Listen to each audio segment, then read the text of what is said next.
जय Hind and very good morning दोस्तों। मैं अमर चौधरी, आपका होस्ट और आपका दोस्त। और अब तो मैं सही बताऊं, अब तो दोस्त से भी थोड़ा सा हम लोग आगे बढ़ गए हैं। एक एक्सटेंडेड फैमिली, एक जिसको हम कह सकते हैं एक परिवार, एक विस्तृत परिवार का हम हिस्सा हो गए हैं। अब मुझे नहीं लगता कि रमेश शर्मा जी, बाबूलाल शर्मा जी, सीके सुथार साहब, आशिक जी और हमारे नितिन सुथार साहब, तमाम लोग, हमें ऐसा लगता है बजरंग कासवान जी आ चुके हैं। Thank you so much Bajrang Kaswan ji, good morning for your joining us. Sonika ma'am, स्वागत है आपका, गुड मॉर्निंग। राम कुमार रेवाड़ साहब, नमस्कार साहब, प्रणाम करते हैं आपको। मैं भी बहुत बहुत प्रणाम करता हूँ राम कुमार रेवाड़ साहब, आपको स्वागत है सर, आपका बहुत बहुत स्वागत है। Rohit Singla ji, very good morning. Yogesh Godara ji, जय हिंद, क्या बात है। तो यकीन जानिए दोस्तों, जब 10 बजे सुबह सुबह आप लोगों से जय हिंद करने का मौका मिलता है तो पूरा दिन बन जाता है, पूरा दिन शानदार। आपने वो सुना था ना, एक ऐड आया करता था बहुत पहले, सुबह बबूल की तो दिन तुम्हारा। मैं कहता हूं सुबह शख्सियत की तो दिन हमारा। आप लोगों से मुलाकात हो जाती है, पूरा दिन बन जाता है। Kamal Ratan ji, good morning. Roop Singh Rajpuri sir, आदरणीय सादर प्रणाम। Nisha Kamboj ji, good morning. Maya Rani ji, very good morning. Arun Munjal sir, स्वागत है आपका, you are most welcome. ITI Rastogi ji, good morning. Mohit Upadhyay ji, good morning. जीती जगजीत धालीवाल सर, मालिपा जी, प्राउड ऑफ यू, क्या बात है जीती भाई। मैं बहुत बहुत स्वागत करता हूं सर आपका, हमारी शख्सियत का एक बेहतरीन हिस्सा। और अब मेरे भाई जीती जगजीत सर पधार चुके हैं। Charan Saran ji, good morning. विक AZ ढिल, गुड मॉर्निंग। वेद प्रकाश थालौर जी, राम कुमार भार्गवा जी, अरुण कुमार जी, ब्रजमोहन लाल जोशी जी, क्या बात है, स्वागत है Brajmohan sir. Rohit Singla ji, Jain. Gurpreet Sidhu, good morning. Gurpreet BSc B.Ed first year, that's good, that's good.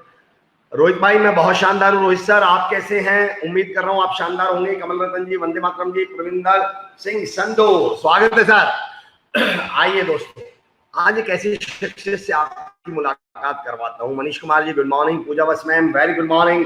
एक ऐसी शख्सियत से मुलाकात करवाता हूँ जिसने सच में फर्श से अर्श तक की एक यात्रा करी है। अगर हम उनके शुरुआती संघर्ष और शुरुआती जीवन को समझ लें तो हमें एक बात समझ में आ जाएगी कि हारा वही, कोई भी मुश्किल इंसान के हौसले से बड़ा नहीं, और हारा वही जो लड़ा नहीं, ये हकीकत है। आइए एक ऐसी शख्सियत से आपकी मुलाकात करवाता हूं, जब जब चुनौतियां आई, जब जब समस्याएं, जब जब चैलेंजेस आए, उन्होंने उनका न केवल सामना किया बल्कि ऐसा सामना किया कि आज हम उन्हें शख्सियत श्री समरजीत सिंह माल्ही जी के नाम से जानते हैं।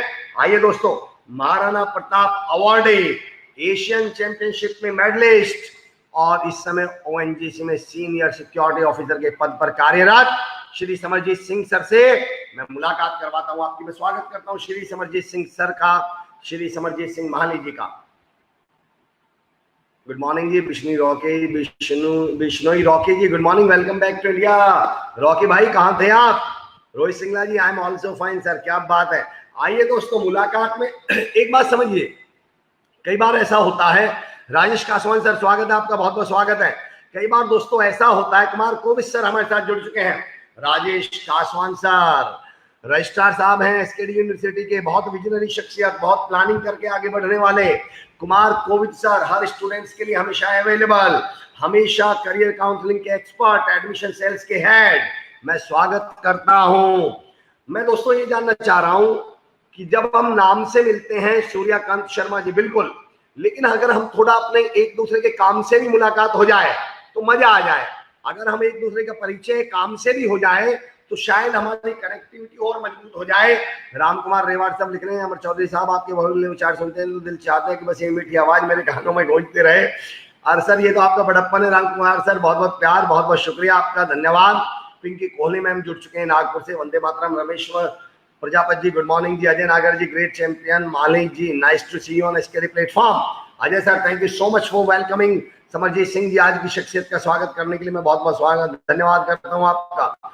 सर थोड़ा जॉब में बिजी था, ओके रॉकी सर, ये तो अच्छी बात है, हम सबको अपने कार्यों में बिजी रहना है, दैट्स गुड, बहुत बढ़िया बात है। जगसीर सिंह सर, जगसीर सर स्वागत है आपका, बहुत बहुत धन्यवाद। हमारी शख्सियत का हिस्सा जगसीर सर से बहुत शानदार मुलाकात रही, बहुत शानदार बातचीत रही, और मैं शुक्रगुजार हूं सर का कि उन्होंने अपना समय निकाला है। हम बहुत जल्दी समरजीत सर से कनेक्ट होने वाले हैं। Rahmat Punia ji, good morning. Neha Yadav ma'am, मैं तो सादर प्रणाम करता हूं मैम आपको। ऐसा हो ही नहीं सकता कि स्पोर्ट्स का सेशन हो और नेहा मैम ना हो, ऐसा तो सही नहीं है। मेरे को तो कई बार लगता है कि उनके रगों में खून नहीं, स्पोर्ट्स दौड़ता है। स्पोर्ट्स का सेशन वो ऐसे एक्साइटेड हो जाती हैं, 10 काम छोड़कर भी सेशन जरूर अटेंड करती हैं। नेहा, स्वागत है आपका। मैं आपके सामने आज फिर हाजिर हूं पूरे जोश के साथ। नेहा मैम, मैं भी यही कह रहा था आपके परिचय में कि आपका जवाब नहीं, स्पोर्ट्स के प्रोग्राम को आप कभी मिस नहीं करते हैं। Sheetal Verma ji, good morning. I am HR by profession. क्या बात है, रस्तोगी में ITI रस्तोगी लिख रहे हैं, आई am HR by profession. That's good, very very good. I welcome you, मैं स्वागत करता हूं आपका। परविंदर सिंह संधू जी, गुड मॉर्निंग। बिल्कुल सच कहा, जरूर जी। राम कुमार, आज मेरे शहर सादुल शहर में रिमझिम बारिश हो रही है, मौसम बहुत ही खुशबूदार है। राम कुमार सर, एक बार सादुल शहर जरूर आऊंगा मैं क्योंकि सादुल शहर का मौसम हमेशा सुहावना रहता है। आप हमेशा रिमझिम बारिश वहां रहती है, मुझे लगता है वहां का मौसम आपके लिए एक शेर मैं नजर कर रहा हूं आपके, कि जैसी नजरें वैसा मंजर होता है, और मौसम तो दिल के अंदर होता है। जैसे जिस शहर के लोग वैसा उस शहर का मौसम। तो आपके सादुल शहर के लोग बड़े प्यारे हैं, आप लोग बहुत अच्छे हैं, इसलिए मौसम भी वहां हमेशा अच्छा ही रहता है। सर कॉलेज कब खुलने वाले हैं? हिल साहब, इसके लिए तो सर हमें वेट करना पड़ेगा। जैसे ही ऊपर से सेंटर से कोई भी आदेश आएंगे, गवर्नमेंट के कोई भी आदेश आएंगे, ये डिसीजन गवर्नमेंट का रहेगा, बिल्कुल बहुत जल्दी हम आपको सूचित करेंगे। बल्कि आपको सूचना तो मिल ही जाएगी अखबारों के माध्यम से, आपको इन्फॉर्मेशन मिल जाएगी सोशल मीडियम के माध्यम से, और हमारे माध्यम से भी डेफिनेटली आपको मिलेगी। Sheetal Verma ma'am, very good morning. Virendra Rathore sir, स्वागत है। जीती जगजीत धालीवाल जी, बहुत बहुत स्वागत है भाई जी, बहुत बहुत स्वागत है। आपका तो प्यार मेरे लिए इतना बड़ा है, और संधू सर को भी मैं बहुत याद करता हूँ। संधू सर से भी बहुत जल्दी मुलाकात करने की मेरी कोशिश है। दोस्तों, कनेक्शन में हो सकता है थोड़ा टाइम लग रहा हो। कई बार क्या होता है, ये कनेक्शन जो है ना, कनेक्ट होने में थोड़ा टाइम लगता है, लेकिन मैं हमेशा एक शेर पढ़ता हूँ, शायद मैंने पहले भी पढ़ा है कि ये दिल के दरवाजे हैं, धीरे धीरे खुलते हैं, दस्तक देकर थोड़ा रुकना, फौरन लौट न जाना तुम। ऐसा नहीं है कि आए और देखा कि यार कनेक्ट नहीं हो पा रहे और वापस चले गए, नहीं। ये दिल के दरवाजे हैं, थोड़ा टाइम लगेगा, दस्तक देकर रुके रहिए। हो सकता है दरवाजा खोलने वाला रसोई में हो सकता है दरवाजा खोलने वाला छत पर हो सकता है दरवाजा खोलने वाला अपने रूम में हो। थोड़ा सा थोड़े टाइम लगेगा आने में, लेकिन ये तो कोई बात नहीं हुई कि हमने दरवाजे पे बेल बजाई और 10 सेकंड में वापस चले गए। हम क्या उम्मीद कर रहे थे कि कोई दरवाजे पे ही खड़ा होगा? आइए दोस्तों, थोड़ा सा वेट करते हैं, जुड़ते हैं, तब तक हम आपस में जुड़ते हैं। सुशील मेघवाल जी पूछ रहे हैं कि यूनिवर्सिटी के एग्जाम्स कब तक होंगे। सुशील सर, मैं बहुत जल्दी एक ऐसा प्रोग्राम करने वाला हूं आप लोगों के सवाल देखकर, कि जहां पर मैं यूनिवर्सिटी से किसी पर्सनैलिटी को, यूनिवर्सिटी से किसी शख्सियत को इस कार्यक्रम में लेकर आऊंगा, और आपके इन तमाम सवालों के जवाब हम आपको बिल्कुल देंगे। Sir BSc B.Ed 2 year Sarika Pareek ji, स्वागत है आपका। Bhim Saraswat ji, welcome back to India. Shyam Sundar ji, good morning sir. Shyam Sundar sir का बहुत बहुत स्वागत है, बहुत बहुत शुक्रिया sir, thank you so much, हमारी शख्सियत के हिस्सा रहे हैं। डॉक्टर राधेश्याम गोदारा जी, अमृतसर की वॉल्यूम पर क्लाइमेट का इफेक्ट है आज। क्लाइमेट का क्या इफेक्ट है सर? दरअसल कल ज्यादा ही बोल गए, मुझे भी ऐसा लग रहा है कि गला बैठ गया, कल कुछ ज्यादा ही बोल गया मैं। कमल रतन जी, सफलता हमारे धैर्य की परीक्षा लेती है। सर ऑनलाइन क्लास तो स्टार्ट करवा दो अपने कॉलेज की, मैं BA BLLB का स्टूडेंट हूँ। एजेंट हिल साहब, बिल्कुल बिल्कुल हम इस चीज की तैयारी में हैं। अगर इस तरह का कोई आदेश नहीं आता है तो हम बिल्कुल ऑनलाइन की तैयारी में हैं, बहुत जल्दी आपको इसके बारे में सूचना मिलेगी। अमर सर के साथ हर मूड पे जोश में रहेंगे सर, हमारी मॉर्निंग आपकी मिलती है, बताओ मैं और जोशों के साथ मोटिवेटर हो जाते हैं। बहुत बहुत शुक्रिया पिंकी मैम, ये तो आप सबका शुक्रिया है, साथ है। कमल रतन जी, हम सफलता हमारे धैर्य की परीक्षा लेती है। डॉक्टर विक्रम सिंह औलख सर हमारे साथ जुड़ चुके हैं। Ajay Mali ji, very good morning. Samarjeet sir बहुत जल्दी हमारे साथ कनेक्ट होने वाले हैं, हमारी IT टीम उनके साथ लगातार संपर्क में है। चलिए दोस्तों, तब तक एक काम करके देखते हैं। सिमरजीत माली जी के साथ मैंने कई टूर्नामेंट खेले हैं, पाजी बहुत अच्छे नेचर के हैं, हमारे राजस्थान की शान है। जगसीर सर भाई बताऊं, सही बताऊं जगसीर सर, एक बात बताऊं, राजस्थान की शख्सियतों से मिलकर मुझे एक बात तो समझ में आ गया कि बड़ा आदमी वो नहीं है। इस बात को मैं कई बार कह चुका हूं, पर फिर भी कहता हूं, मुझे शख्सियत कार्यक्रम से पहले थोड़ी सी 1 या 2 मिनट बात करनी होती है हर शख्सियत से, ताकि मैं थोड़ा सा उनके बारे में जान सकूं। आप यकीन जानिए दोस्तों, जिस तरह राजस्थान की शख्सियतें बात करती हैं, यकीन जानिए उस समय मुझे ऐसा फील होता है कि मैं शख्सियत हूं, मेरे को वो शख्सियत महसूस करा देते हैं। और ये बड़प्पन है राजस्थान की कल्चर का, राजस्थान की नेचर का, राजस्थान के लोगों का। Kamal Vijay Vargiya ji good morning, Nepal Brar ji good morning, we thank you so much sir, जय हिंद। साहब thank you so much. Gurpreet Sidhu ji good morning.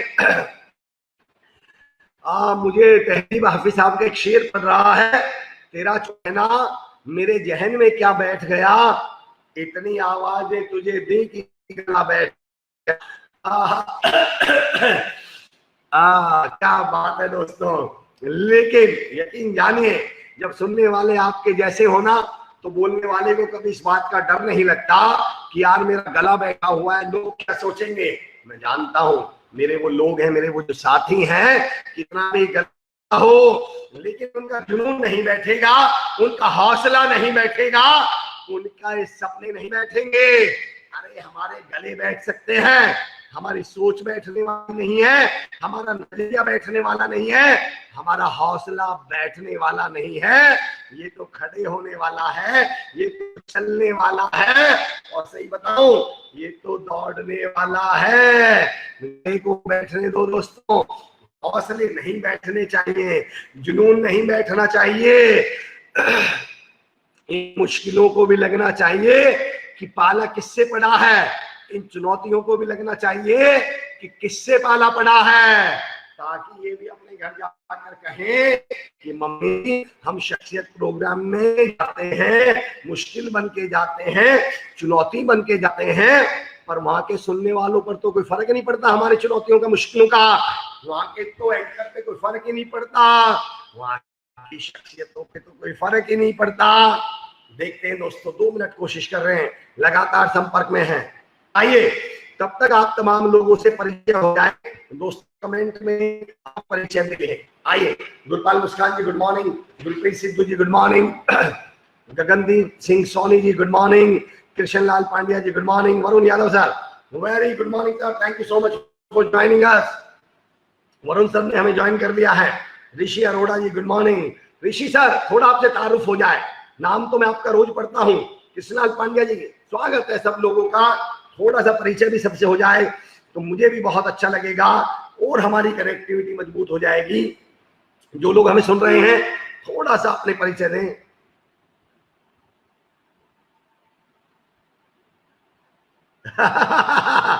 Ram Kumar sir क्या बात है, मैं धन्य हो गया ऐसा प्यार और ऐसा सम्मान पाकर। आप कह रहे हैं कि अब की बार जब आप आओगे मिलने साधु शहर, तो हमने सोच रखा है वक्त क्या गुजारेंगे, धड़कन बिछा देंगे, आपके कदमों में निगाहों से आपकी आरती उतारेंगे। सर मैं इस काबिल तो नहीं हूँ, लेकिन हाँ मैं मिलने जरूर आऊंगा। शेर बहुत बढ़िया था नेहा मैम, क्या बात है, थैंक यू सो मच, बहुत बहुत शुक्रिया ma'am, thank you so much. Pali Saran ji आओ दोस्तों, चलिए एक काम करता हूँ, जब शेर आपको पसंद आया, इधर राम कुमार रेवाड़ साहब भी कर रहे हैं, मैं अपनी जिंदगी के 4-5 ऐसे थॉट्स आपसे शेयर करता हूँ, ऐसे 4-5 शेयर करता हूँ जिन्हें जब जब मैं नेगेटिव हुआ, जब जब दिक्कतें आई, जब जब मुश्किलें आई, तो मैंने उन शेरों को पढ़ा और अपनी जिंदगी में एक नया सबक सीखा। मुझे एक शेर बहुत पसंद है, मैं कई बार रिपीट कर चुका हूं, उस शेर को सुनिए, फिर बाकी 4-5 शेर सुनाता हूं तब तक आप लोगों को।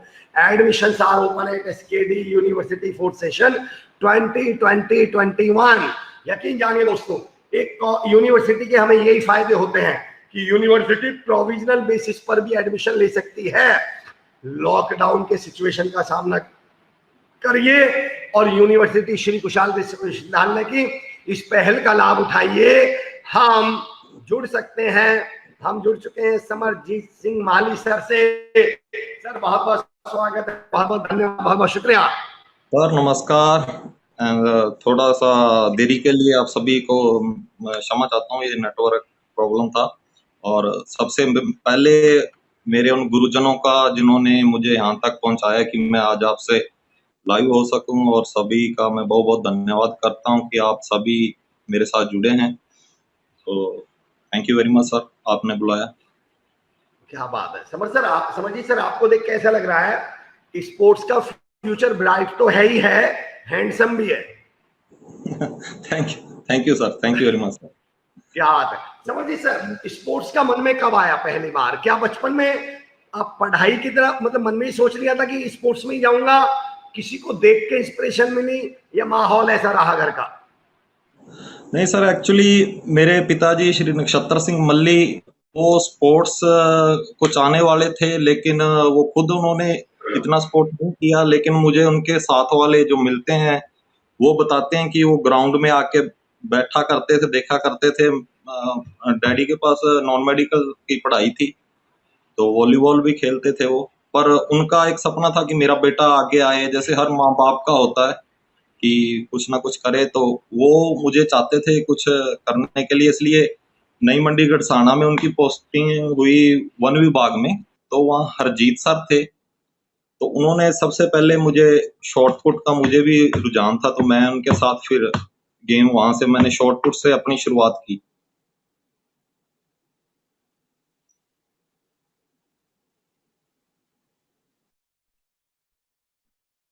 से तो बड़ी सुविधाएं मिली होंगी, बड़ा आपको तो सपोर्ट मिला होगा, सुविधाएं बहुत मिली होंगी। आप तो पहले ही दिन से 1 लाख वाली जेवलिन से यूज करने लगे होंगे। नहीं सर, ऐसा नहीं था। शुरू शुरू में बहुत कठिनाइयां आती है। आजकल जो भी मेरे को मिलते हैं वो बोलते हैं कि सर हम नहीं कर सकते, आपके पास 1 लाख की जेवलिन है। इतनी जेवलिन नेशनल इंस्टीट्यूट स्पोर्ट्स जो पटियाला में वहां पे है। ऐसा बिल्कुल नहीं है। आज के टाइम हम जब पहुंचने में बहुत टाइम लगा, और मैं जहाँ पे ट्रेनिंग शुरू की गढ़साना में पीडब्ल्यूडी की नर्सरी थी, तो वहां पे जो लुक के खड्डे होते हैं, जो डामर के खड्डे होते हैं, वहां से शुरुआत की है मैंने। वहां के झाड़ियां थी, जो कांटे थे, उनको साइड में करके वहां पे मैंने अपना ग्राउंड बनाया था। तो वहां से मैंने शुरुआत की। शॉर्ट पुट यानी कि मैं फेंकता था, और सर्कल में जब हम बीच में कई बार तो कांटों से झाड़ियों को साइड करना पड़ता था, काटना पड़ती थी। फिर मेहनत धीरे धीरे मैंने शुरुआत की। लेकिन मेरा ध्यान कभी, जैसे आज इनको देखता हूँ, तो मेरा ध्यान कभी उन कांटों की ओर गया ही नहीं। मैं हमेशा अपने टारगेट की ओर ये अचीव करने के लिए सोचता रहता था, और आगे बढ़ने के लिए। और उसी की लगन और मेरे माँ बाप और गुरुजनों का ही नतीजा है कि मैं यहाँ तक पहुंच पाया। क्या बात है समझदार, आपने एक बहुत बड़ी बात कही है कि कांटों की तरफ कभी ध्यान ही नहीं गया। ये बहुत बड़ी सोच है, बहुत बड़ा नजरिया है sir. Thank you so much. Rameshwar Prajapati ji कह रहे हैं सर का नेचर बहुत अच्छा है, मैं उनका थैंकफुल हूँ कि वो मेरी गुड़िया को कोचिंग देते हैं। आपके लिए बोल रहे हैं सर समरजीत सिंह सर। रामेश्वर प्रजापति जी की बेटी आपके यहाँ आती हैं कोचिंग के लिए। आई टी proud to see you here, ITI Rastogi ji लिख रहे हैं। देवीलाल बिश्नोई जी, जय श्री राम। एक सवाल है मेरे मन में समरजीत सर, आप कह रहे हैं शॉर्ट पुट आपने शुरू किया, जी। लेकिन आपने रिकॉर्ड्स तो, आपने मेडल्स तो जेवलिन में, फिर आप, हम तो आपको जेवलिन के खिलाड़ी के तौर पर जानते हैं, ये स्विच ओवर कैसे हुआ? सर एक्चुअली मैं 8th के बाद जब एडमिशन मैंने खालसा कॉलेज में आ गया, मैं 2008 में, तो वहाँ पे मोहनलाल उपाध्याय जी कोच साहब थे। तो वहाँ पे DP सर थे स्कूल में भी। हमने तो वहाँ मैं साथ में जेवलिन की लकड़ी, मेरे को लकड़ी वाली जेवलिन मेरे को मेरे पिताजी ने लेके दी थी गंगानगर से। वो लेके गए थे, तो मैं बीच बीच में कभी कभी थ्रो करता होता था ट्रेनिंग। और सुबह के टाइम मैं इतना था कि सुबह 7 बजे ग्राउंड होता था, तो उसको कवर करने के लिए मैंने अपने ग्राउंड में 3:45 अंधेरे में भी आके ट्रेनिंग की है। तो वो सभी जो भी कामयाब एथलीट हुए हैं, ये सभी का ही, चाहे संदीप मान हो, चाहे कोई भी यानी कि खिलाड़ी सक्सेस हुआ है अभी हमारी टीम में, वो सभी का हार्ड वर्क सेम ही रहा है कि सभी ने एक हद से अलग जाकर ट्रेनिंग की है। तो मैं वहाँ थ्रो करता था जेवलिन साथ में, और हमारे कंपटीशन हुआ था वेस्ट जोन कंपटीशन, उसमें मैं शॉर्ट पुट और जेवलिन दोनों में पार्टिसिपेट किया। और शॉर्ट पुट में फर्स्ट था, और जेवलिन में सेकंड, और जिससे मेरा नेशनल के लिए सिलेक्शन हुआ नॉर्थ जोन विजयवाड़ा। तो जी। विजयवाड़ा में मैं, मेरी टीम साथ थी, कोच साहब साथ गए थे। तो वहां पे मेरा जो कंपटीशन था शॉर्ट पुट में, 4th रह गया। और बड़ा इंटरेस्टिंग सी एक कहानी है कि कोच साहब वापस आ गए टीम के साथ, वो चल पड़े, बोले कि तेरा मेन इवेंट का 4th रह गया, कोई बात नहीं, नेक्स्ट ईयर करेंगे। जेवलिन मैं 57 मीटर लगा के गया था, बोले टारगेट देके 58 कर देना। अच्छा। मैंने बोला चलो ठीक है सर। सर ट्रेन पे चले गए और मैं अगले दिन सुबह जब विजयवाड़ा में, आंध्रा में, वहां से अपने होटल से ऑटो लिया। ऑटो वाले को लैंग्वेज बिल्कुल उसको समझ नहीं आ रही थी, कुछ भी उसको समझ नहीं आ रहा था, तो उसने मुझे स्टेडियम की जगह स्टेशन पे उतार दिया। जाकर स्टेशन आ गया, मैंने कहा तू यार ये यहाँ पे कहाँ ले आया। मैं आगे परेशान था कि अकेला रह गया, पहली बार यानी कैसे निकले थे घर से। तो फिर वो दोबारा मुझे, मैंने स्टेडियम उसको गया। जब मैं स्टेडियम में पहुंचा तो हमारी टीम सारी वार्म अप होके अंदर जा चुकी थी। तो जब मैं अंदर गया तो बोले ऐसे थोड़ी ना एंट्री होती, बाहर से स्लिप लेके आओ आप। तो फिर मैं वहां से फिर दोबारा भागा और स्लिप लेके आया। इतने में फर्स्ट थ्रो हो गई थी। पहली थ्रो जब मैंने बिना वार्म अप के 43 मीटर की, और फिर मैंने थोड़ा टाइम मिला, दूसरी थ्रो मैंने 58 मीटर थ्रो हो गई, मेरा टारगेट अचीव हो गया। वहां अच्छा। पे जेवलिन अच्छी थी और मेरे को कॉन्फिडेंस हो गया कि मैंने अपने सर का दिया हुआ टारगेट जो गुरु ने बोला था कि वो मेरा अचीव हो गया। और मैंने जी। थर्ड थ्रो में अब थोड़ी सी स्पीड रनवे में दे के मैं थ्रो करूंगा। तो जैसे ही मैंने वहां पे उससे पहले 61 मीटर पे फाइट चल रही थी। दिल्ली यूपी के हमारे बड़े अच्छे दोस्त हैं सभी, आजकल वो थ्रो कर रहे थे, तो उनका फाइट चल रही थी फर्स्ट सेकंड में, दिल्ली के थे। तो जैसे मैंने जब थ्रो रनवे लेके थोड़ी स्पीड में जैसे थ्रो किया, तो मेरी थ्रो वो 62.22 गई। तो ओ। वो हैरान, और मैं भी कि ये तो मेडल की यानी कि चांस हो गए मेरे को थर्ड। और मेरे को अभी याद है कि मैं बैठा भगवान से प्रे कर रहा था कि मेरा मेडल आ जाए एक बार। जेवलिन में मेरा इवेंट भी नहीं है और अच्छा होगा इससे। तो इतने में मेरा एक दोस्त था जिसके गुरविंदर पाल, उनका एक दिन पहले मेडल आया था। तो वो यानी वो ग्राउंड में एंटर करते हैं, वो फिफ्थ थ्रो चल रहा था, तो मैंने उनको बोला कि तू बैठ जा, मैं फर्स्ट चल रहा हूँ। मैंने उसको इशारा किया ग्राउंड से। तो वो मेरे को बोल रहा है कि यार तू मजाक कर रहा है, यानी कि बोला मेरे को स्लिप मिलती थी। हमें सभी जानते, जो जितने भी स्पोर्ट्समैन रहे हैं उनको पता है कि जब जाते थे तो ब्रेकफास्ट, डिनर, लंच के टोकन मिलते थे, जिसपे हमें यानी कि लंच डिनर मिलता था। तो वो मेरे को अच्छा। बोल, बाहर आजा, ब्रेकफास्ट कर ले, नहीं तो ब्रेकफास्ट से भी जाएगा मार रहा झूठ। मैं कहा नहीं यार तू वेट कर। बोला आजा आजा, वो चला गया। वहाँ उधर से जब इवेंट फिनिश किया थोड़ा बहुत, वो एक दो रिपोर्टर मेरे पास आए, मैं उनको बता रहा था एक्शन उक्शन मैं देख के ही कर रहा था, इतना मेरे को जेवलिन का था नहीं, तो मालूम नहीं था। और मैं जब बाहर आया, मेरी मम्मी यानी कि बहुत, उनको मैंने कॉल किया कि माँ को, जो माएँ होती हैं उनको बहुत ज्यादा होता है कि मेरा लड़का कुछ ना कुछ करे अपने बच्चों के लिए। तो मैंने मम्मी को किया तो मम्मी बहुत ज्यादा खुश हुई। मेरा पहला मेडल था जेवलिन में, हम्म। बोला मेडल आ गया। और पापा से बात की, वो भी बड़े खुश हुए। और उसके बाद मैं अपने दोस्त के पास गया, मैंने कहा यार तू रुका नहीं, मैं फर्स्ट आया और तू गोल्ड आया, तू रुका नहीं।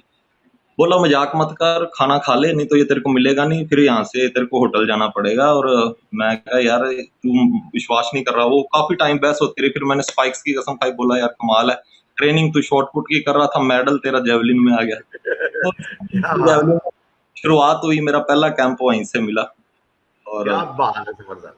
क्या बात है, जबरदस्त। मुझे दो बातें बड़ी अच्छी लगी, समझिए सर। इसमें तो एक बड़ी बात आपने बोला, मैंने स्पाइक्स की कसम खाई, यानी स्पोर्ट्स पर्सन ने जैसे ही अपनी स्पोर्ट्स की चीज की कसम खाई तो सामने वाला एक सेकंड में यकीन कर लेगा। आप लोगों का जुनून कितना है स्पोर्ट्स के प्रति कि अपनी चीज के लिए आपने ये नहीं बोला मैंने घर वालों की कसम खाई, मैंने फला की कसम खाई, मैंने स्पाइक्स की कसम खाई। क्या क्या जज्बा है, सैल्यूट है आपका स्पोर्ट्स के लिए, क्या सैल्यूट है, जज्बा है। तमाम लोग हमारे साथ जुड़ रहे हैं। नितिन सुथार जी, शुभ सवेरा, प्रियमर सर और समरजीत सर का स्वागत है। सर जीती भाई हमारे साथ जुड़े हुए हैं, जीती धालीवाल भाई हमारे साथ, तमाम लोग आपका स्वागत कर रहे हैं। मेरा एक सवाल है समरजीत सर, कभी कोई बचपन में ऐसी तमन्ना थी कि यार एक दिन ऐसा होगा, ऐसा होगा, आप कमरे से बाहर निकल निकल के कुछ देखते हो कि यार एक दिन इसमें बैठना है, इसमें जाएंगे कहीं, फिर वो पूरा हो गया हो? सर मैं एक यानी कि किसान, सतावन जीबी छोटा सा गांव है राम सिंहपुर में, बड़ा प्यारा गांव है। और ये किसानी हमारे यहाँ पे खेती बाड़ी का ही है। तो हमारे इतने जैसे आम गांव में हम ज्यादा सफर यहाँ प्लेन में ऐसे नहीं कोई गया होता।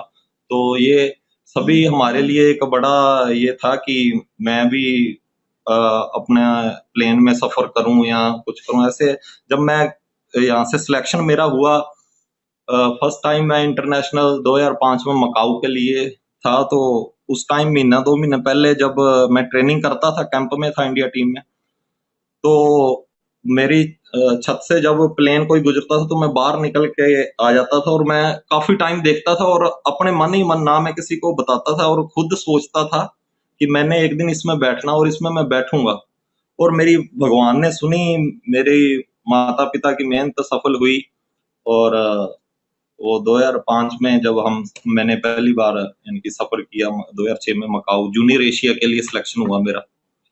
और उससे पहले भी सफर काफी किए मैंने, ट्रेन के सफर थे, लेकिन ये सफर हमेशा मेरे लिए यादगार रहेगा, क्योंकि हम जब यूनिवर्सिटी खेलने जाते थे तो कई बार क्या रिजर्वेशन नहीं होता था। सबसे पहले मैं शॉर्टपुट में 2003 में मेरा गोल्ड था, 2003 में, तो वो हमारे बीकानेर से ट्रेन गई थी कोल्लम के लिए, कन्याकुमारी के पास है कोल्लम, केरला में पड़ता है।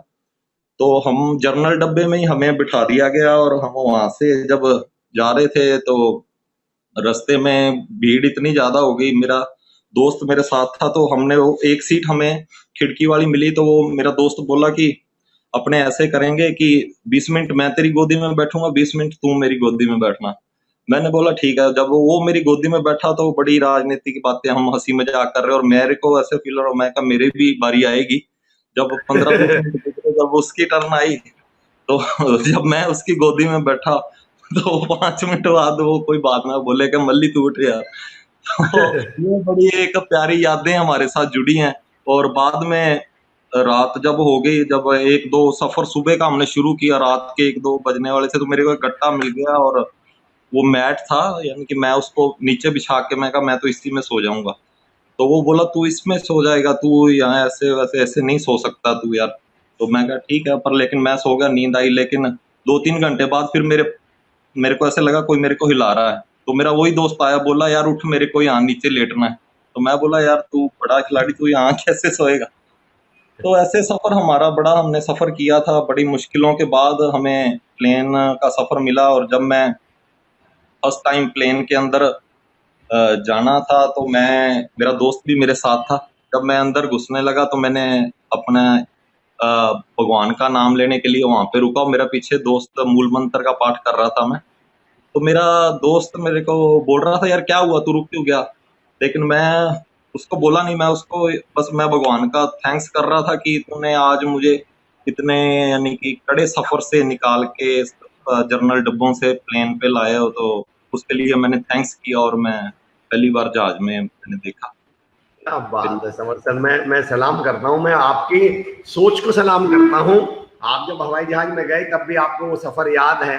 समर जी सर, मैं यहाँ एक सवाल पूछना चाह रहा हूँ, कुछ लोगों के नाम मैं कमेंट पढ़ दूं। बिश्नोई रॉकी लिख रहे हैं, सत श्री अकाल समरजीत भाई जी, खालसा कॉलेज के साथी रहे हैं हम सर, आपके साथ रहे होंगे। प्रवीण कुमार वैष्णव जी, राम राम सर जी। Manish Kumar ji good morning. जीती जगजीत धालीवाल भाई लिख रहे हैं, वाह पाजी आज आपके विचार सुन के बहुत अच्छा लग रहा है, क्या बात है। केसी चौधरी जी वेरी गुड मॉर्निंग जी। और Ramanpreet Kaur ma'am good morning, स्वागत है आपका। जीती जगजीत भाई लिख रहे हैं, आपके साथ काफी टाइम बिताने का मौका मिला है मुझे, क्या बात है। उमेश पेंडेकर लिख रहे हैं, वंदे मातरम सर, हमें भी मोटिवेशन मिल रहा है आपसे। नितिन सुधार स्वागत सर। लक्ष्मीकांत शर्मा जी लक्की गुड मॉर्निंग सर। मेरा एक सवाल है समरजीत सर जी, सपने देखने से और सपने पूरे करने तक के बीच की जो यात्रा है, इसमें कौन से गुण आप मानते हैं कि किसी शख्सियत में, किसी व्यक्ति में होने चाहिए, चाहे वो खिलाड़ी हो या वो कुछ भी हो। देखिए, जो सपना आपने हवाई जहाज बैठने का देखा था, हर लड़का देखता है, हर बच्चा देखता है। आपने सपना देखा कि एकदम विदेश में खेलूंगा, हर खिलाड़ी देखता है। पर फिर हर खिलाड़ी का सपना पूरा क्यों नहीं हो जाता? क्या चीजें हैं वो जो चाहिए?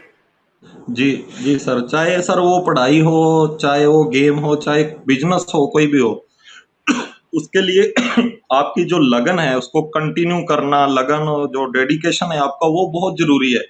आप उसको अंदर फोकस, आपके अंदर सिर्फ 100% वही चाहत होनी चाहिए कि मुझे ये मिलना चाहिए। और साइड में नेगेटिविटी बहुत कई बार रास्ते में आती है कि आपको लेकिन सीधा चलते रहना है। कोई बड़े मोड़ आते हैं जिंदगी में, आपको कहीं पे भी यानी कि डिस्ट्रैक्ट नहीं होना है।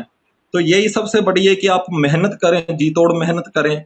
और तभी आप उस मुकाम को पा सकेंगे। और मैं सर आपको थोड़ा मेरे खालसा कॉलेज के मित्र हैं, जो पुराने कई यादें ताज़ा मेरी हो गई। गंगानगर का मैं खालसा कॉलेज में पढ़ा हूँ, स्कूल में, वहाँ से बंक करना, या डॉन हमारे प्रिंसिपल होते थे, सॉरी सर आपका नाम डॉन रखा था, लेकिन गुरजीत सिंह जी, आदरणीय गुरु जी, उनको जानते हैं हम।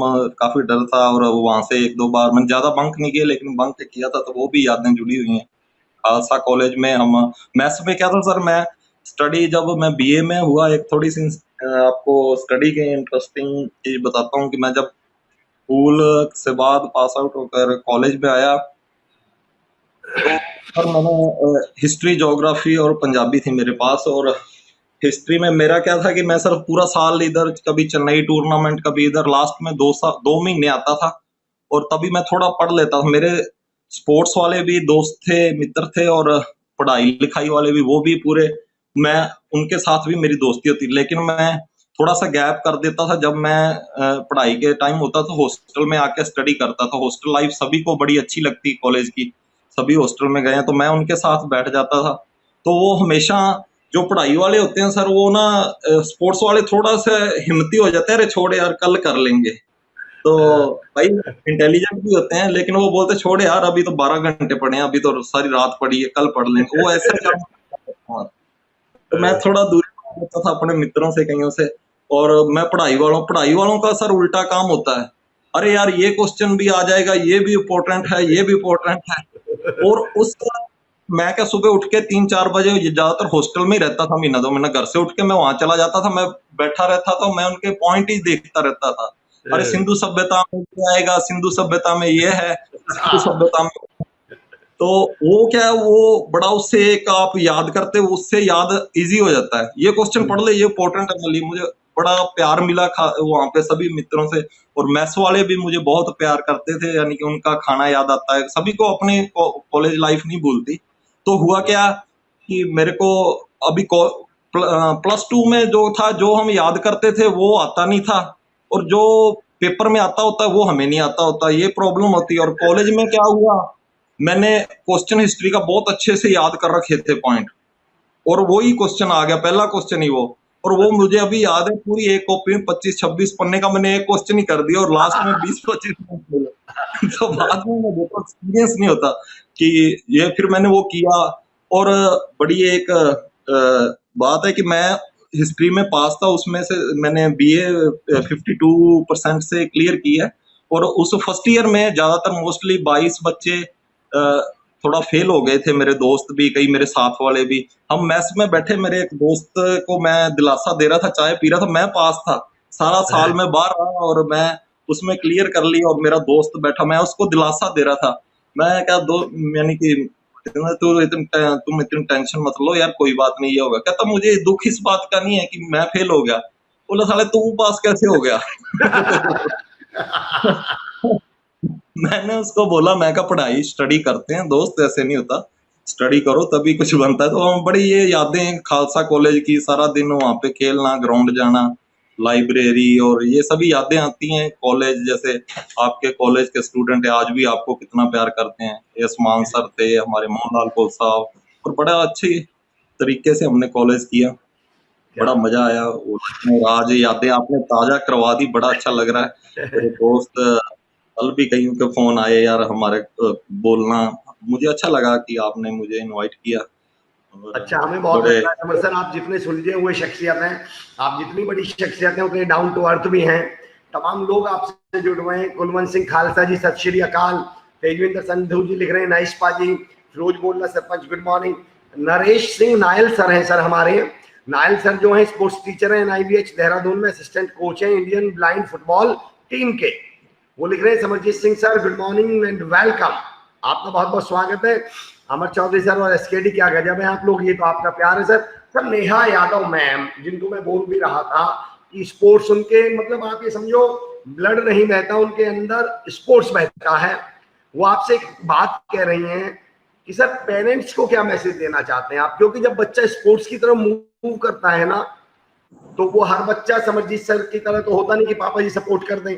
यहाँ तो पेरेंट्स लठ लेके खड़े हो जाते हैं, स्पोर्ट्स नहीं करने देंगे। आप पेरेंट्स को क्या मैसेज देना चाहते हैं? जी सर, ये बड़ा अच्छा क्वेश्चन है। हर माँ बाप चाहता है कि हमारा बेटा या बेटी लायक हो। आजकल कोई कम नहीं है, बेटियों ने भी ओलंपिक्स में पदक लिए हैं। तो मैं हर एक माँ बाप को, सभी माँ बाप को मैं बोलूंगा कि आप सबसे पहले उन पे कुछ चीज थोपिए मत। अगर वो नहीं कुछ कर, अगर स्टडी नहीं करना चाहता तो उसे स्टडी में ज्यादा मत धकेलिए। क्या पता उसका इंटरेस्ट स्पोर्ट्स में हो। अगर स्पोर्ट्स भी धक्के से नहीं हो सकता, उसका इंटरेस्ट बनाए सबसे पहले। अच्छी एकेडमी या अच्छे कोच के पास आप उसको लेके जाएं। ऐसे ना हो कि आप, कई बच्चों में टैलेंट होता है लेकिन शुरुआती दौर में ज्यादा लोड देने की वजह से भी बच्चों का जो इंटरेस्ट होता है वो खत्म हो जाता है या इंजरी आ जाती है। तो एक अच्छा हम्म। गुरु जरूरी है। जैसे हमारे पंजाबी में कहा, गुरु बिन गत नहीं। तो ये एक बहुत जरूरी है कि हमें अगर गति जीवन में प्रदान करनी है, हमें जो सीखना है तो गुरु के साथ ही होगा। एक अच्छा गुरु की बहुत जरूरत है। तो आप अपने बच्चे को इंटरेस्ट के तौर पे उसको आप लेके आएं, उनको प्रेरित करें कि ये गेम ऐसे है, बच्चों को दिखाएं ज्यादा से ज्यादा। तो तभी आप यानी कि आगे तो अपने बच्चों को ला सकते हैं। क्या बात है। समझिए सर, आप यकीन जानिए, मुलाकात तो बहुत छोटी सी रही, लेकिन इतनी सारगर्भित और इतनी बड़ी मुलाकात, ये छोटी बेशक है, मुलाकात बहुत बड़ी है। मेरा एक लास्ट सवाल है आपका, आपसे, आगे की क्या तैयारी चल रही है समझिए सर? और आप नई प्रतिभाओं को निखारने के लिए भी कुछ कर रहे हैं क्या? सर ऐसा है कि मैं धन्यवाद देता हूँ। मैं ओएनजीसी में सीनियर सिक्योरिटी ऑफिसर हूँ और अभी मैं अभी डेपुटेशन पे इंडिया टीम का कोच हूँ जेवलिन थ्रो में। और अभी नीरज और शिवपाल सिंह, क्या टैलेंट है सर लड़कों में भी। हमारी पूरी टीम जो अभी तैयार है, अभी एफआई इतना सपोर्ट कर रही है। अभी आने वाली फेडरेशन, अभी बैड लक रहा कि हमारे दो जाने ओलंपिक क्वालिफाई किया था, बहुत हार्ड वर्क था उनका। और अभी वो ओलंपिक नहीं हो रहे लेकिन वो अभी भी ऑनलाइन गाइड कर रहे हैं। ओएनजीसी भी हमें गाइड दे रही है। अभी यहाँ पे मैं अभी तैयारी के लिए, अभी यहाँ पे मैं खुद ट्रेनिंग कर रहा हूँ पूरी खेतों में जाके। अपना मैंने एक छोटा सा बेस तैयार किया बच्चों को। अभी यहाँ पे मैं ट्रेनिंग दे रहा हूँ, अपने पेज पे वीडियो भी अपलोड करता रहता हूँ कि बच्चे आगे आए। मैं एक उदाहरण दे रहा था दोस्तों, जब तक हम ऋचा गौर मैम से कनेक्ट होते हैं, देखिए आप पोस्टर में देख सकते हैं, उनका पूरा हाथ भरा हुआ है मेडल से। सोच के देखिए, एक ऐसी शख्सियत जिसने अपने जीत जुनून और हौसले के दम पर इतनी शख्सियतों, इतने मेडल से अपने उसको भर लिया है, तो सोचिए उनसे हमें कितना सीखने को मिलेगा। दीपक बिश्नोई भी आ रहे हैं, तमाम लोग हमसे धीरे धीरे जुड़ रहे हैं। चलिए दोस्तों, धीरे धीरे हम भी जुड़ते हैं। एक बात मैं कह रहा था कि हम असफल नहीं होते। ऋचा गौर मैम हमसे जुड़ चुकी हैं। नमस्कार ऋचा नमस्कार। मैम, बहुत बहुत स्वागत है आपका। थैंक यू सर, कैसे हैं आप?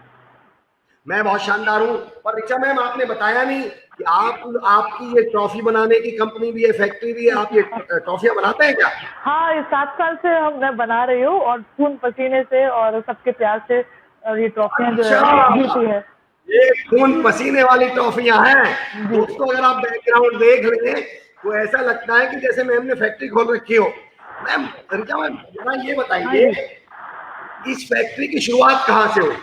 बिल्कुल बिल्कुल। फैक्ट्री की शुरुआत मैं आपको बताती हूँ, एक छोटे से कप से हुई, जो कि थर्ड क्लास अच्छा। में। हाँ, थर्ड क्लास में मैंने टाइक्वांडो, क्योंकि एक फाइटिंग आर्ट है, और जी। उस वो फाइटिंग स्पिरिट जो है वो मुझमें बचपन से रहा है। और क्योंकि मेरे सारे भाई बहन जो हैं थोड़े सेंसिटिव थे और मैं रफ एंड टफ थी बचपन से अच्छा। ही, और बॉयज के साथ रहती थी, कपड़े भी वैसे ही पहनती थी मैं। तो वहीं से शुरुआत हुई और मैंने पहला इंटर स्कूल कंपटीशन खेला, और उसी में जी। ही मुझे पता नहीं था कि कैसे मारना है, बस मेरे कोच ने बोला कि देखो तो मारना है। अच्छा। तो टेक्निक नहीं पता थी, 2 या 3 किक्स आती थी बस। तो उन्होंने कहा कि तुझे तो अटैक करना है बस, और मैं अटैक करते करते मैं उसको रिंग से बाहर ले गई और मैं मैच जीत गई। तो वो पहला गोल्ड मेडल, वहां से मैं काफी मोटिवेट हुई। तो पहला मेडल जो मैं जीती थी फर्स्ट मैच में, जब मैं 6 साल की थी, तब से ही जर्नी स्टार्ट हुई मेरी। ऋचा मैम, एक बात मेरे मन में बहुत आ रही है। आप वॉलीबॉल खेलते, बास्केटबॉल खेलते, तो मेरी समझ में आता कि ताइक्वांडो कहाँ से दिमाग में आ गया? मैं आपको बताती हूँ, क्योंकि क्या है, एक ट्रेडिशनल फैमिली से मैं आती हूँ, और राजपूत फैमिली से, जो राजपूत फैमिलीज में फाइटिंग स्पिरिट होती है, तो हाँ। शायद ये वहीं से आया है। जो और मेरे फादर भी स्पोर्ट्स में रहे हैं, ऑल्दो वो इंजीनियरिंग कॉलेज में फैकल्टी हैं, लेकिन वो बचपन में स्पोर्ट्स करते थे। तो वहीं से ये एज अ हॉबी डेवलप हुई। हालांकि मैं बास्केटबॉल भी खेलती थी, क्रिकेट भी खेलती थी, और स्पोर्ट्स ग्राउंड में मेरा खिड़की से बाहर ध्यान वही रहता था मेरा, क्लास से बाहर स्पोर्ट्स ग्राउंड में सारे स्पोर्ट्स खेलती थी मैं। और टेंथ में, जब तक मैं टेंथ क्लास में आई, तो मैंने फाइनल डिसाइड किया, कुछ इंसिडेंट हुए मेरे साथ, तो मैंने फाइनल डिसाइड किया कि हाँ, मुझे इस मार्शल आर्ट वाली आर्ट में, फाइटिंग आर्ट में इसको आना है, क्योंकि इससे मेंटल मेंटल स्ट्रांग भी बनते हैं हम लोग, फिजिकली भी स्ट्रांग बनते हैं, और एक कॉन्फिडेंस आता है।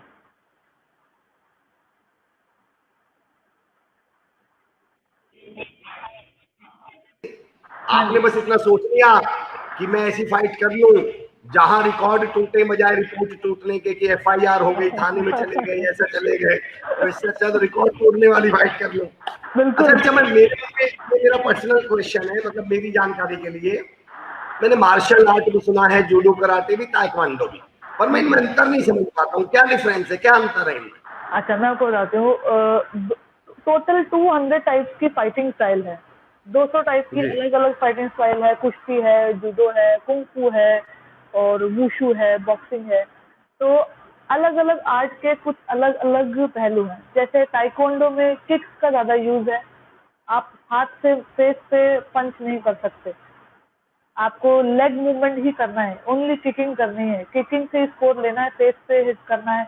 और इसमें एक तो होता है फाइट का पार्ट, दूसरा होता है स्टंट्स हो जाते हैं, जो जैसे हम एक्शन मूवीज में देखते हैं, जो जंप करके स्टंट कर रहे हैं, उसका कोर्स और उसकी टेक्निक अलग होती है। और जब आमने सामने दो जने फाइट कर रहे हैं, तो सिर्फ पाँव का यूज करना है, पंचेस का इस्तेमाल भी करना है, लेकिन वो फेस पे नहीं होना चाहिए। तो ये तो है हमारा ताइक्वांडो, जो कि कोरिया से निकला है, और 2000 में ये ओलंपिक्स में आया था, क्योंकि इसमें कम से कम 500 से अलग कॉम्बिनेशन फाइटिंग ताइक्वांडो की टेक्निक्स है। दूसरा हमारा है, जो मैं खेलती हूँ, किक बॉक्सिंग, वो भी खेलती हूँ मैं। मैंने 2 स्पोर्ट्स में इंटरनेशनल मेडल लिए हैं। लोग एक स्पोर्ट्स में इंटरनेशनल मेडल लेते हैं, मैंने 2 स्पोर्ट्स में इंटरनेशनल नेशनल मेडल जीते हैं। किक बॉक्सिंग, जिसको म्यूथाई बॉक्सिंग भी कहते हैं। ये इसमें बॉक्सिंग भी है, इसमें किकिंग भी है, इसमें रेसलिंग भी है, इसमें एल्बो और नी से भी मारते हैं। तो ये फ्री स्टाइल फाइटिंग है। तो जो मुझे आकर्षित किया इस फ्री स्टाइल फाइटिंग आर्ट में, और ताइक्वांडो सीखते सीखते मैंने म्यूथाई बॉक्सिंग भी सीखा, और इसी में मुझे म्यूथाई क्वीन ऑफ इंडिया का टाइटल भी मिला है। तो ये दोनों जर्नी है, एक है कम रूल्स के साथ, और एक है फ्री स्टाइल फाइटिंग। अलग अलग में फोर्सेज अलग अलग हैं। कुछ फोर्सेज ऐसे भी हैं, जैसे कि इसराइल इसराइल की आर्मी सबसे स्ट्रांग है हमारी। इसराइल में करते हैं क्राउड मागा। क्राउड मागा, इसको मिलिट्री मार्शल आर्ट कहते हैं, जिसमें boxing, wrestling mix, taekwondo, judo mix करके वो लोग सेल्फ डिफेंस की और आर्मी को, अपने सोल्जर्स को ट्रेनिंग देते हैं, वीआईपी प्रोटेक्शन कोर्स। तो ये तीनों कोर्सेज मैंने सीखे हैं, और मैंने पार्टिसिपेट भी किया है, और मैं सिखाती भी हूँ टीम को। तो मैम, जब आपने शुरुआत करी ताइक्वांडो की, तो कुछ सुनना भी पड़ा क्या लोगों का? हाँ, बिल्कुल। जब मैंने स्टार्ट करी, तो पहले तो स्कूल से मेरे को सबने, टीचर्स ने बोला कि आपका 10th बोर्ड है, आप छोड़ दो इसको, क्या रखा है ब्लैक बेल्ट बनने में, और स्पोर्ट्स में कुछ नहीं है, मार्क्स नहीं है, जब तक अगर आपके मार्क्स नहीं आएंगे, पढ़ाई स्टडीज के अलावा आप कुछ नहीं कर पाओगे। तो आपको बेसिक, आप में इतना होना चाहिए कि आपका एटलीस्ट फर्स्ट डिवीजन तो आए। तो टीचर्स ने बोलते थे, ट्यूशन टीचर्स बोलते थे, कुछ टीचर सपोर्ट भी करते थे। बट हाँ, क्योंकि ये गेम ऐसा है कि इतना पॉपुलर नहीं था, और लेकिन उतना डेंजरस भी है, पॉपुलर भी नहीं है, और गर्ल्स बहुत कम होती थी उस वक्त उसमें। तो थोड़ा सा पेरेंट्स को सेफ्टी कंसर्न रहता था कि हम बच्चे को खेलने किसके भरोसे भेजें, हम अकेले बच्चे को कैसे भेजें बाहर स्टेट लेवल में पार्टिसिपेट करने, नेशनल लेवल में पार्टिसिपेट करने। और स्टडीज और स्पोर्ट्स को बैलेंस करना शुरुआती दौर में मुश्किल हो जाता है। जी बाद में आप हैंडल करना सीख जाते हो कि आपको दोनों को कैसे हैंडल करना है। पर शुरू में पेरेंट्स ने भी कहा कि ये ना लग जाएगी, मम्मी ने कहा चोट लग जाएगी तो फिर शादी कौन करेगा। तो ये पेरेंट्स का रहता था, और वो लोग डरते थे। और बट धीरे धीरे जब उन्होंने देखा कि एक जिद है और ये जिद अच्छी चीज के लिए है और मैं मेहनत कर रही हूँ, मैं रात को प्रैक्टिस करती थी टेरेस पे जाके, पढ़ाई भी करती थी, प्रैक्टिस भी करती थी, तो पढ़ाई में मार्क्स कम आना, डिग्रेड होना मेरे लिए मुश्किल होने लगी, क्योंकि स्पोर्ट्स में रुझान ज़्यादा बढ़ता गया और पढ़ाई में एनर्जी लेवल और वो डाउन होता गया। तो वो वहाँ प्रॉब्लम आई। फिर मैंने पढ़ाई में भी बैलेंस करा, क्योंकि लाइफ यही सिखाती है कि आपको सब चीज़ों में बैलेंस करना है, पढ़ाई में भी बैलेंस करना है, आप फैमिली में भी बैलेंस करना है, हर जगह पे बैलेंस करना है। तो पढ़ाई भी मैंने अच्छे 70% से मैंने अपना 12th बोर्ड में क्योंकि मेरे पास कॉमर्स थी, और कॉमर्स एक ऐसा सब्जेक्ट है जो कि जिसमें प्रैक्टिकल सब्जेक्ट भी हैं, थ्योरेटिकल भी हैं, और अकाउंट, स्टैटिस्टिक्स सब आता है। तो कॉमर्स और स्पोर्ट्स को मैंने बैलेंस करना धीरे धीरे मुझे आ गया, टाइम लगा बट आ गया। तो मैंने इसको बैलेंस किया। प्रॉब्लम्स भी आई, बट हाँ, फाइनेंशियल प्रॉब्लम्स आई, इक्विपमेंट्स की प्रॉब्लम्स आई, और आप ये लड़की छोटी सी, क्योंकि मैं 19 साल की थी जब मैंने पुलिस को सिखाया। अच्छा। मैं 19 साल की थी और मेरे सामने 500 पुलिस कांस्टेबल्स थे, खड़े थे सिखाने के लिए, उनके राजस्थान पुलिस हेडक्वार्टर पे। तो वो मेरे लिए बहुत बड़ा चैलेंज आया कि क्या मुझे, हाँ, वो उस चैलेंज में वो फर्स्ट दिन तो किसी ने सीरियसली लिया ही नहीं कि छोटी सी बच्ची क्या सिखाएगी। फिर जब मैंने सामने किसी के ऊपर अप्लाई किया, पुलिस वाले को बुला के कि देखो ऐसे करना है, ये टेक्निक है, आप अब तक जूडो कराटे सीखते हो, ये नया है, नया कोर्सेज है, नया सिलेबस है, मॉडर्न मार्शल आर्ट है, तो वो सब सिखाया। तब सेकंड डे उन्होंने सीरियसली सीखा, उनको डांट के सिखाया, तब जाके वो एक चैलेंज मेरे सामने बिठा के 500 लोगों के सामने एक 19 साल की लड़की बोल रही है। मैंने फिजिकल टीचर्स को सिखाया, हमारे राजस्थान के गवर्नमेंट 300-400 फिजिकल टीचर्स, उनको भी मैंने ट्रेनिंग दी, वो भी उम्र में मुझसे बड़े। तो कहीं ना कहीं एक अवेयरनेस आ गई राजस्थान में, जयपुर में, कि स्पोर्ट्स लड़की भी सिखा सकती है, कोच भी सिखा सकती है, फीमेल कोच भी हो सकती है, प्लेयर, फीमेल बच्ची अपने घर से बाहर निकल के, पेरेंट्स के सपोर्ट है तो बाहर निकल के आगे इंडिया का नाम भी रोशन कर सकती है। इसके साथ साथ, और ये कला ऐसी है जो सोसाइटी को मैं दे सकती हूँ, तो वो भी एक मैसेज आया। तो सेफ्टी की अवेयरनेस भी बहुत मात्रा में बढ़ी कि उन दौरान निर्भया का जो केस हुआ था, दामिनी केस भी हुआ था, तो मैंने वहीं से ठान ली थी कि मुझे ये तीनों चीज़ें करनी है, मुझे खेलना भी है, मैं सिखाऊंगी भी, और मैं सेल्फ डिफेंस में लड़कियों को अवेयर भी करूंगी। तो तीनों चीज़ें, मेरा सुबह 6 बजे टाइम टेबल शुरू होता था और रात के 8 बजे मैं घर आती थी। तो यही मेरा टाइम टेबल ऐसे ही चलता था। क्या बात है, क्या बात है। ऋचा मैम, 2-3 बातें मुझे आपकी अभी तक जो आपने ये जो बोला, एक तो जो आपको मैं लास्ट फोटो देख रहा था ना मैं आपका, हाँ जो जी। अभी लास्ट फोटो आपका लगा हुआ था, आप यकीन जानिए जैसे डांसर डांस को एंजॉय करता है ना, आप अपने एक्सप्रेशन देखिए, आप ना डिफेंस को भी ऐसे एंजॉय कर रहे हैं, इतने मजे लेके सिखा रहे हैं उन्हें। आप इस फोटो को देखिए, आप उसको एंजॉय कर रहे हैं, अपने आर्ट को, अपने जो आपने सीखा हुआ स्किल्स को। एक आपकी बिल्कुल। बड़ी अच्छी बात मुझे लगी कि मम्मी ने कहा चोट लग गई तो, और आपने, मुझे ऐसा लग रहा है आपने बोली वही बात, शब्द में दे देता हूँ, आपने कहा मम्मी कह रही चोट लग गई तो, आपने कहा मम्मी मुझे कामयाबी लग गई तो कोई भी शादी कर लेगा, मम्मी ने कहा चोट लग गई तो शादी कौन करेगा, आपने कहा कामयाबी लग गई तो सब कोई भी कर लेगा, फिर तो कोई बात ही नहीं है। जितने भी पेरेंट्स यहाँ पर जुड़े हुए हैं, मैं उनको एक मैसेज देना चाह रहा हूँ, जितने पेरेंट्स जुड़े हुए हैं, अपने बच्चों को करने दीजिए। मुझे एक शेर बहुत पसंद है कि हवा के रुख पे छोड़ दे, जलना सीख जाएगा, और बच्चा लड़खड़ाएगा तो चलना सीख जाएगा। इन बच्चों को लड़खड़ाने दीजिए, गिरने दीजिए, चोट लगने दीजिए। चोट लग के मरा नहीं आज तक कोई भी, मजबूती हुआ है। और मैं एक बात और कह दूं, ऋचा मैम की आपको समर्पित है, आप लोग कभी नोटिस करना, जब जब आप गिरते हैं, ये सुदीप्ति रस्तोगी मैम ने मुझसे बोला था कल, जब जब आप गिरते हैं तो आप जहां से गिरे हो वहां से 2-4 कदम आगे जाके उठते हो, वापस वहां नहीं उठते जहां से गिरे थे। गिरते समय भी आदमी 2-4 कदम आगे बढ़ता है। इन बच्चों को गिरने दीजिए, ये बच्चे बड़े होकर ऋचा गौड़ बन जाएंगे और केवल अपने लिए काम नहीं करेंगे, समाज और देश के लिए काम करेंगे। ऋचा मैम, एक सवाल, चलिए आपने लेवल गोल्ड मेडल भी जीते, आप इंटरनेशनल लेवल पे भी खेले, ये लोगों को 2 लाख से ज्यादा लोग आपने ट्रेन कर दिए, ये क्या पर्पस है, उसके पीछे क्या सोच है आपकी?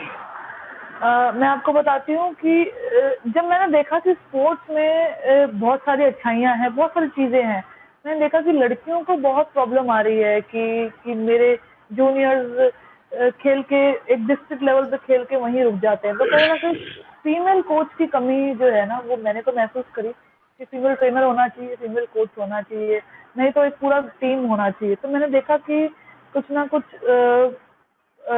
लड़कियां बाहर नहीं निकल पा रही, और मैंने ये ठान ली। और उस वक्त जब निर्भया वाला केस हुआ था, जो रेप केस हुआ था, वो जिसने पूरे संसार को हिला के रख दिया था, उस वक्त मुझे लगा कि मुझे ये स्टेप लेना चाहिए, मुझे ये रिस्क लेना चाहिए, मुझे ये इनिशिएटिव लेना चाहिए। इनिशिएटिव पे मैं बिलीव करती हूँ कि अगर इनिशिएटिव नहीं लेंगे तो आप पूरे जिंदगी भर आप रिग्रेट करेंगे कि अरे हम वो कर लेते, ये कर लेते। हम तो हमने मैं 10 स्टूडेंट से मैंने स्टार्ट किया, मैंने जो सीखना, और आप वहीं से, क्योंकि उस वक्त मैं ट्रेनर भी थी और खेल भी रही थी। जब मैंने सीखना शुरू किया, मेरी गलतियां और सामने आई कि अच्छा मुझे इसमें और अपडेट होना है, मेरे को और नॉलेज मिली, मेरे को आइडिया आया कि मुझे डिफरेंट कलाओं को सीखना चाहिए और एक आत्मरक्षा का एक सिलेबस बनाना चाहिए। और वो सिलेबस बनाया मैंने, उस पर स्टडी करा। और क्योंकि मैं लड़कों के साथ प्रैक्टिस करती थी, बाहर के कम से कम राजस्थान के बाहर से लगभग 20-25 मैं कोचेस में सीख चुकी हूँ, इंडिया के बाहर के कोचेस से भी मैं सीख चुकी हूँ। ट्रेनिंग ली, जो भी मेरे को स्पोर्ट्स टूर्नामेंट में भी हेल्प आया, और स्ट्रीट फाइट में क्या सिखाना है फोर्सेस को, स्टूडेंट्स को, महिलाओं को, वर्किंग स्टाफ को, चाहे वो बैंक की स्टाफ को, मैंने उनको भी ट्रेनिंग दी है।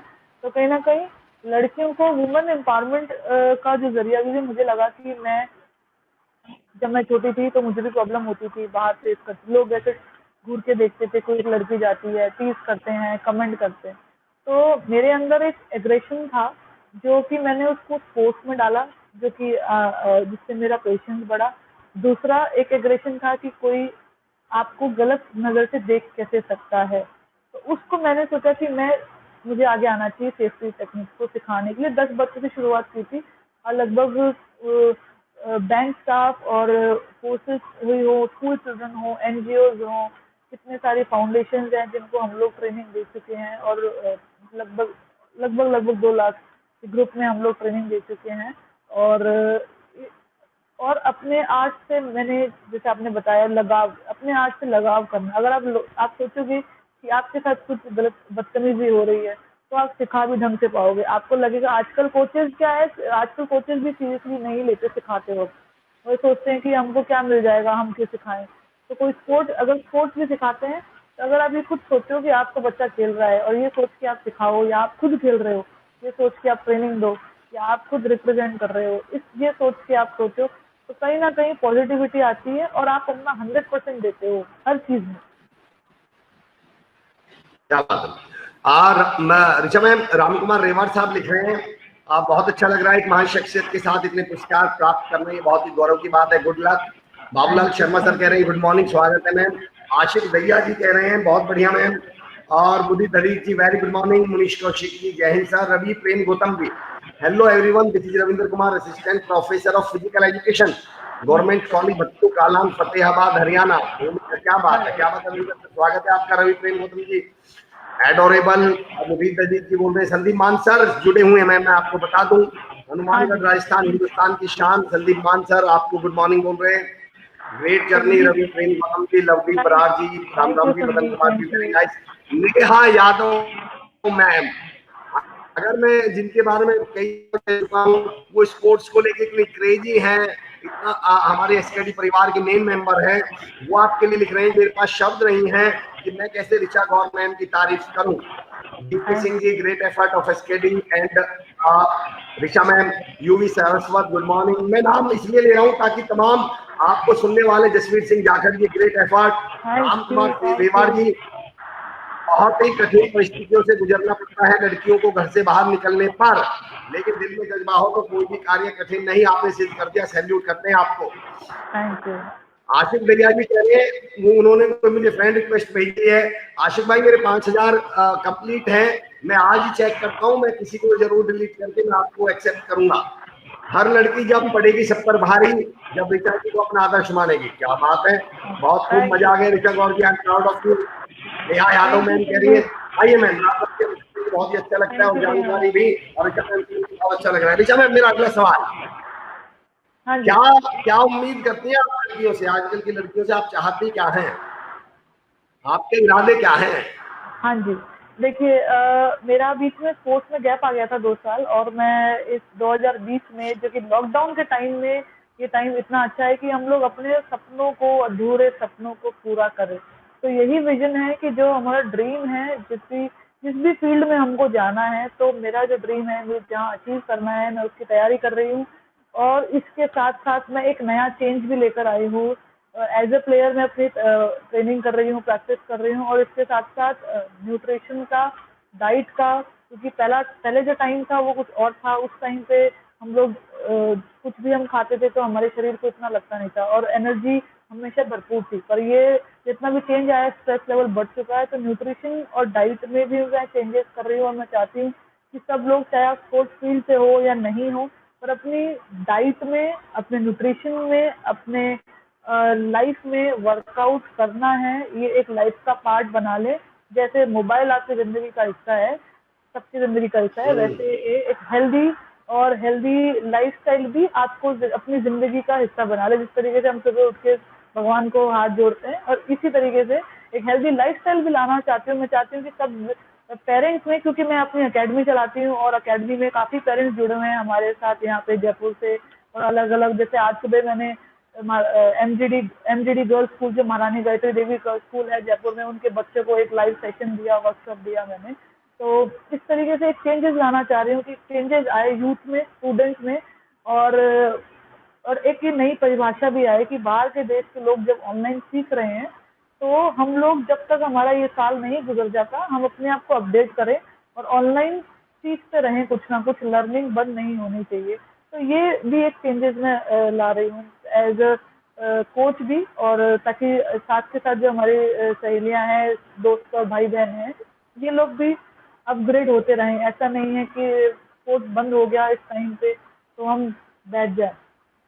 हम अपने आप को डिजिटली और हेल्दी लाइफस्टाइल से अपग्रेड करना जो है, ये मैं अपना लक्ष्य मानती हूँ इस लॉकडाउन में। क्या बात। रिचा मैम, अगर मैं आपसे कहूँ किसी एक खिलाड़ी के 3 गुण बताइए कि इन गुणों के बगैर तो कोई इंसान खिलाड़ी बन ही नहीं सकता, कामयाब तो बहुत दूर की बात है, खिलाड़ी नहीं बन सकता। वो 3 जो आप गुण पूछ रहे हैं, वो सबसे महत्वपूर्ण गुण है एक प्लेयर के। वो है, पहला है डिसिप्लिन। सबसे पहला जो है हमारा डिसिप्लिन। हाँ, जिसमें, क्योंकि डिसिप्लिन में क्या होता है, हम अपना एक माहौल बना लेते हैं, उस माहौल और उस टाइम टेबल को फॉलो करते हैं, और हमें पता चल जाता है कि हम डेली करते करते करते करते करते उसमें महारत हासिल कर लेते हैं। दूसरा है पैशन। आपके पास पैशन होना चाहिए किसी भी चीज को लेके, चाहे आप कोई भी फील्ड हो। और तीसरा है पेशेंस। पेशेंस रखेंगे, सब्र रखेंगे, तो रिजल्ट आएगा। तो ये 3 जो है सबसे इम्पोर्टेंट है। क्योंकि क्या है, मुझे पेरेंट्स बोलते हैं हमारे बच्चे को 5 साल हो गए सीखते हुए, अभी तो सिर्फ नेशनल में पार्टिसिपेट ही किया है। तो बहुत ही कंपटीशन बढ़ चुका है स्पोर्ट्स में। स्पोर्ट्स क्या, बिजनेस, हर फील्ड में कंपटीशन बढ़ चुका है। तो पेरेंट्स पेशेंस नहीं रख पाते। वो बोलते हैं कि हमें अपना बच्चा विराट कोहली बनाना है, या अभी हम चाहते हैं हमारा बच्चा संदीप मान जैसा बने, या कल ही बन जाए मैरी कॉम। ये बच्चा प्रेशराइज में होके गेम ही छोड़ देता है कि चलो मैं नौकरी कर लेता हूँ, इनकम हो रही है। ये 3 चीजें हमको ध्यान में रखनी है। ये 3 चीजें क्या आपने बहुत ब्रीफली 3 चीजें इतनी बढ़िया बताई मैम। धीरे धीरे रे मना, मैं सारे पेरेंट्स से कह रहा हूँ रिचा मैम की तरफ से कि धीरे धीरे रे मना, धीरे धीरे सब होए, और माली सींचे लाख पेड़ तुम्हारे फल होए। आप 4 बोरी खाद डाल दोगे तो कल ही सेब नहीं लग जाएंगे, भाई सेब तो उतना ही टाइम लगेगा। आपने बहुत अच्छा मैसेज दे दिया रिचा मैम।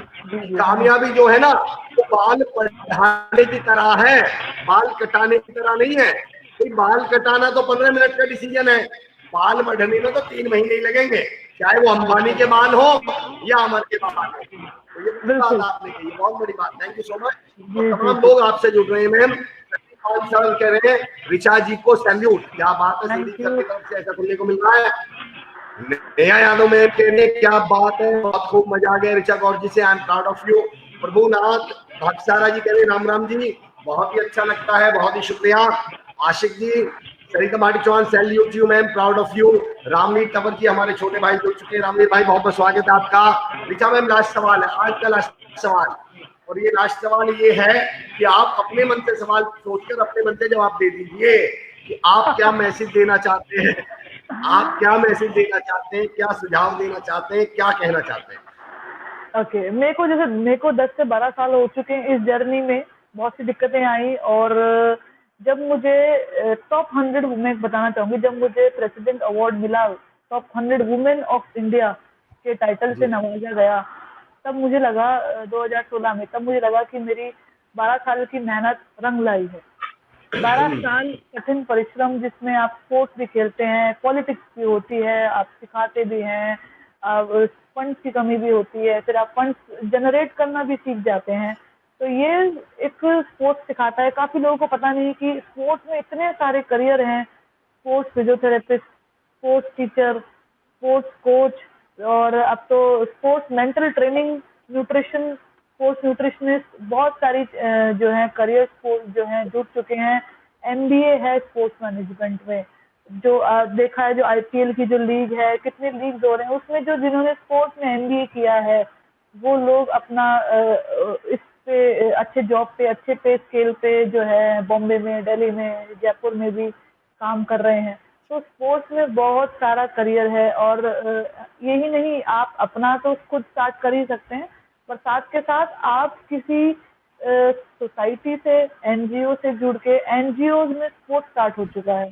तो अब आप सोचिए, एनजीओ के लेवल, नॉन प्रॉफिट ऑर्गेनाइजेशन, जहाँ पे स्पोर्ट्स की जो है टीचर्स को ले रहे हैं, फिजिकल एजुकेशन को ले रहे हैं। तो स्पोर्ट्स, फिजिकल एजुकेशन, योगा और जिम ट्रेनिंग, ये एक कनेक्टेड है।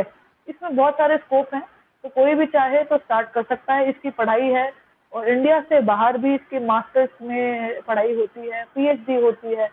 और वही जो एक नेट क्लियर को सैलरी मिलती है, कि जिसने नेट क्लियर करा है जिसको सैलरी मिलती है, वही एक स्पोर्ट्स में जिसने पीएचडी करी है, वो भी वो स्किल प्राप्त कर सकता है।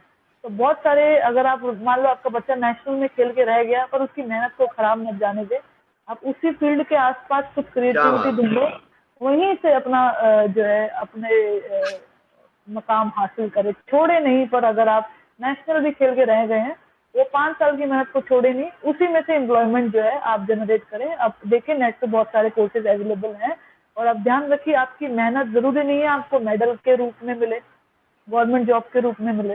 कभी ऐसा, जैसे मुझे बहुत बड़ा प्रेसिडेंट अवार्ड मिला जब मैं राष्ट्रपति भवन गई, और मुझे यकीन नहीं हो रहा था, मुझे 5 दिन तक यकीन नहीं हुआ, मेरे को थप्पड़ मारा मैंने खुद को कि हाँ, मैं राष्ट्रपति भवन में हूँ, मैं वहाँ हूँ। मुझे नहीं यकीन हो रहा था। वो मैं हम लोग ऐसे मैं उड़ रही थी हवा में, ऐसा था, सपने जैसे लग रहा था। एक मंजिल मिलेगी, पर आपको रुकना नहीं है। और कभी कभार होता है हमारा मोटिवेशन खत्म हो जाता है, हमने यूट्यूब देख लिया, सारे मोटिवेशन सेशन देख लिए, खत्म हो जाता है। तो आप खुद में से मोटिवेशन ढूंढो। जैसे मैं बच्चों में से मोटिवेशन ढूंढती हूँ, जब मैं बच्चों को सिखाती हूँ, उनकी एनर्जी देखती हूँ कि कितने फास्ट है, तो उनसे कम्पीट करती हूँ। तो अपने ही माहौल में से आप मोटिवेशन और पॉजिटिविटी ढूंढो। अगर खत्म हो गई है तो फिर उसको बरकरार रखिए अपनी हर उम्र तक। और यही जिंदगी है, यही हमको रिंग के अंदर भी सिखाती है कि हमको पॉजिटिव रहना है, पेशेंस रखना है, और लड़ना है। और यही मुकाबले हमको, यही दिक्कतें हमको अपनी लाइफ में भी आती है।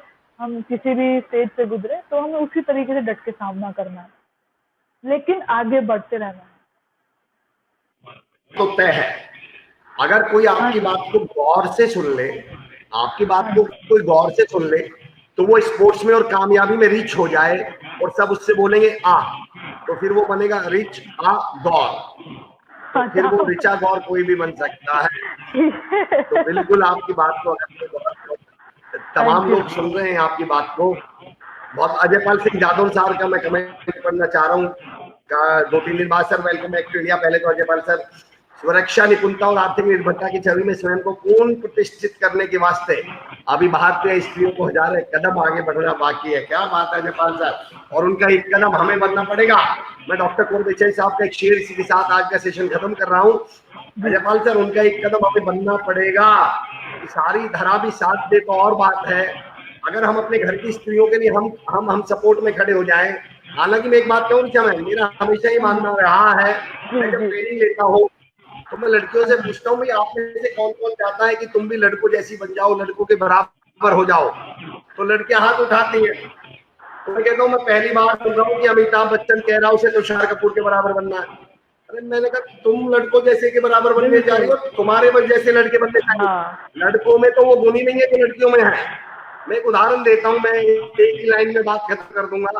लड़कियां पैंट शर्ट पहन सकती हैं या नहीं पहन सकते? बिल्कुल पहनती हैं या नहीं? बिल्कुल बिल्कुल। यानी लड़कियां लड़कों की ड्रेस पहन लेती हैं। लड़के साड़ी या सूट सलवार पहन सकते हैं? नहीं तो जिनकी औकात आपके कपड़े तक पहनने की नहीं, उनसे क्या मुकाबला आपका? देखिए आपने तो पहन लिए, उनसे नहीं पहने गए। तो दोस्तों मैं ये कहना चाह रहा हूँ, आप ज्यादा आगे हैं और आप तमाम आगे बढ़े। बहुत बहुत शुक्रिया ऋचा मैम, आपका बहुत बहुत धन्यवाद, आपने हमारे लिए समय निकाला। Thank you so much. I am grateful. SKD की तरफ से Shri Babulal Juneja sir, Dinesh Juneja sir, Varun Yadav sir, तमाम मैनेजमेंट की तरफ से आपका बहुत बहुत धन्यवाद। Thank you very much. Thank you so much. दोस्तों हमारे साथ ऋचा गौर मैम जुड़ी हुई थी और यकीन जानिए इतनी लर्निंग, इतनी पॉजिटिविटी उनके बोलने से समझ में आ रही थी, क्या बात है। बहुत बहुत शुक्रिया आप तमाम लोगों का जुड़ा रहने के लिए और आज मुझे बियर करने के लिए, मुझे झेलने के लिए। मेरे गले की आवाज जो बिल्कुल खराब हुई पड़ी है, फिर भी आप लोगों ने इतना प्यार दिया, इतना साथ दिया, मैं बहुत बहुत शुक्रगुजार हूँ आप लोगों का, तमाम लोगों का बहुत बहुत धन्यवाद। Madan Kumar ji, right sir, thank you so much. दोस्तों पॉजिटिविटी, सकारात्मकता, मैं एक बात कहना चाह रहा हूं बस, कि ना हम सफर ना किसी हमनशी से निकलेगा, हमारे पैर का कांटा हम ही से निकलेगा।